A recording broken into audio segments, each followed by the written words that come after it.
This is probably the most fun I've had watching a movie in a very long time. And this is actually the first movie I saw back in theaters. And it's what a perfect movie to see back in a theater, right? But the first question I have for all of you is, were you guys gamers going into this film at all? And we could start with Christophe. Thanks, Joe. I was a huge gamer as a kid. I used to skip school to play, I'm dating myself here, Donkey Kong and Pac-Man. And I have kids who are gamers. I would say myself, I find myself getting interested in gaming once every couple of years. I'll spend a little bit of money on a console maybe and a couple of games, and I'll play for a week and then realize I have to get back to work. So I would say I dabbled in it as an adult, but was obsessed with it as a kid. How about yourself, Ethan? Yeah, I was a pretty big gamer, and and then once we got into Free Guy, I really delved into Grand Theft Auto and Fortnite, which I hadn't really experienced before. So yeah, I find that movies are influenced by video games and video games are influenced by movies more and more. The process has become really cyclical and hard to distill one from the other. Absolutely. How about yourself, Chris? Were you a gamer? I was not a gamer. I mean, I think I played like Super Mario Brothers back in the day, and I got to a point where I played it so much that I was having dreams about it. And then I think I realized that I had a problem. And so I haven't played video games since then, but I have 3 teenagers. And so I live vicariously through them, watching them play video games. And so they were a great inspiration for a lot of the stuff that we did on this film. I love it. Now, Ethan, let me ask you a question. What inspirations did you draw on to develop Guy's world? So what's really interesting about this movie is there's 2 distinctly different worlds in one movie. There is the world outside and the world inside. And we had to develop really specific visual rules to differentiate them. So where Free City has symmetry, nonstop sunlight, really super saturated pastels, one font, really specific rules about what you can advertise, that everything has a little bit of violence involved. There's a seedy area. There's the area of town literally across the train tracks that becomes burnt and brutal, and don't go there.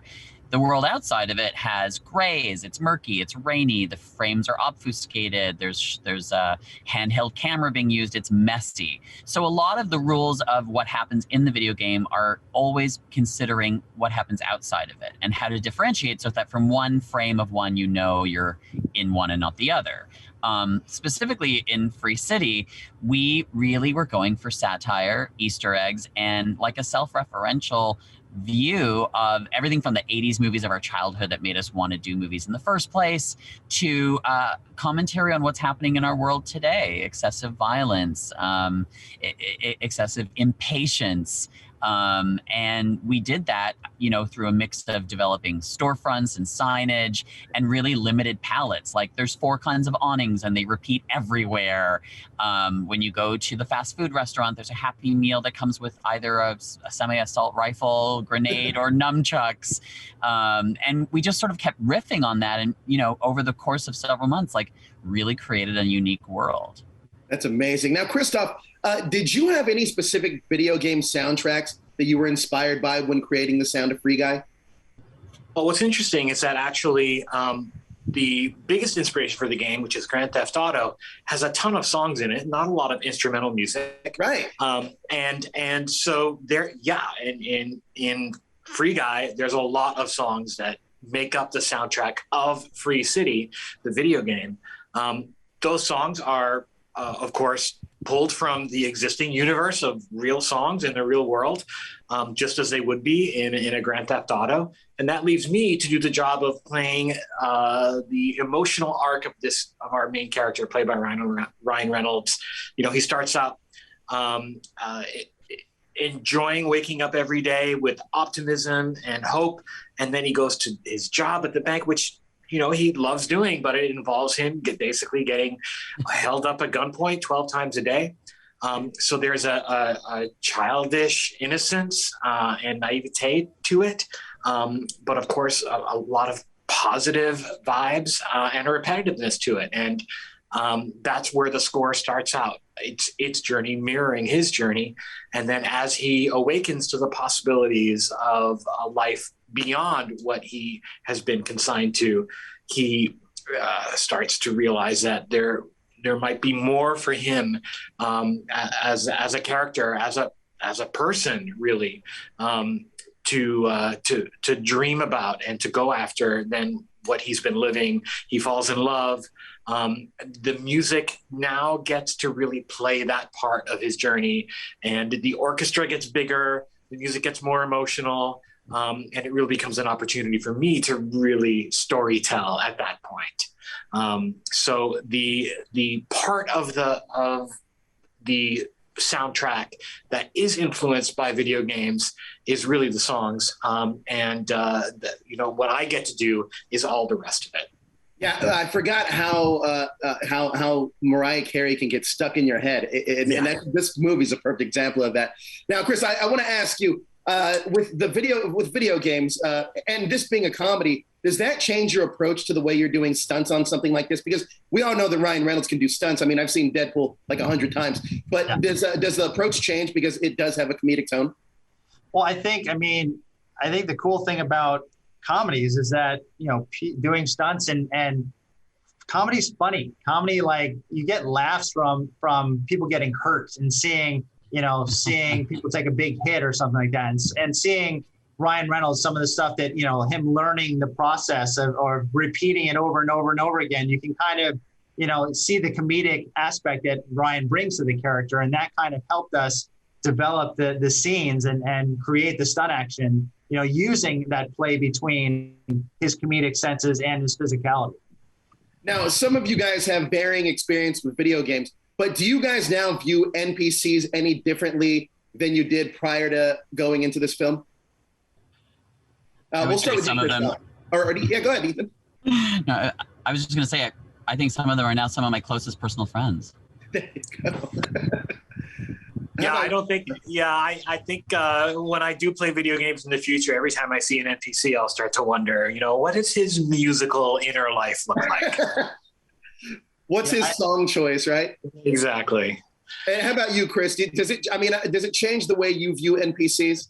Yeah, I don't rob and pillage NPCs anymore when I play video games. So I'm kind of, it's definitely changed me, I think, for the better. I love it. Now, look, this movie, it's really big. It's a lot of fun. What are you excited for audiences to take away with Free Guy? And we'll start with you, Ethan. I think it's been a really long time since I've been in the movie theater and seen an original high concept that's designed to make you have a great time, not feel bad about the world or about yourself. I think this is a love letter to the movies of the 80s that raised us, that, made us think, I want to be that person. I want to be in that world. And, really had developed characters that made us feel empathy. So obviously there's incredible visuals that we've tried to achieve and great fantasy sequences and satire to take you away from the world that we know. But these things only work when there's really great performances and really dimensional characters. And I think that's a huge testament to what Sean and Ryan and Zach achieved in front of the camera. That's ultimately what I think makes this film really, really special. I couldn't agree more. Chris, how about yourself? From day one, when I read the script, it was something that I had never read before. And I knew that I wanted to be part of this movie, just from the script, but also to have Ryan Reynolds and Zach part of it. It was something different. It was something that, again, I think we've had a couple release dates, and I think we didn't want to just release it. We wanted people to see it in theaters because it is such a great movie. It's classic Ryan Reynolds with a new, fresh story, and I'm over the moon at the whole thing that's coming out, August 13th, and you guys all get to see it because it was a special experience making it. I think you guys are all going to enjoy it in the theaters, and I think that's why we held out to make sure that you guys got that experience in a movie theater to see such a special movie in Free Guy. And I'm glad you guys did, because watching it in a theater, it just adds so much more to that experience. And believe it or not, man, this movie has a ton of heart. So that's the one thing I loved about this. I know that it's comedy and I know that there's action, but it absolutely is a deeply layered story and has a ton of heart. But guys, thank you so much for your time. I absolutely appreciate it, guys. Thank you.